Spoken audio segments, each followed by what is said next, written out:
Today we're going to learn how to do 301 redirects in cPanel. Rather than paying a developer to do 301 redirects for you, or taking the time to do it in your htaccess file, you can actually just do it straight in cPanel and get the same effect.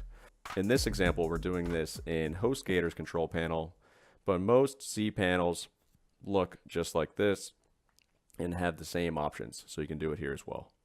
So what you want to do is scroll down to domains and then click redirects. From here, you'll see this redirects page where you have the option to add your redirect. So the settings initially will be at permanent 301 redirect in the type, and then all public domains in the HTTPS section here. So I want to leave it at permanent 301 redirect rather than a temporary, which is called a 302 redirect. And then I want to come into my domain options here, which are ones that I own, and select the one that I want to redirect. In this case, it's a additional domain that I own that I want to redirect to my primary domain.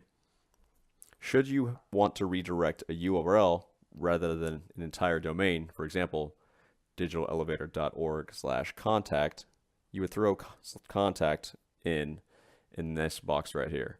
But since I'm redirecting an entire domain, I'm going to leave that blank. So in the redirect section, I place the domain that I want to redirect this to, which, as I mentioned, is my primary domain for my business. So I'm going to throw that in right there and let it be. And you're going to keep it on redirect with or without www if that is the scenario that you want to go with, which most of the time it should be. So you would leave that option as well. So I'm going to click add, and you should get this success page, which is indicated by a green check mark. In addition to that, you're going to want to test it on your own to make sure the redirect works. So here is my domain, digitalelevator.org. I'm going to throw it in the browser. I'm going to press enter. And what you should see is that your 301 redirect works and goes to the domain name that you specified. So there you go. That's how you do a 301 redirect in cPanel.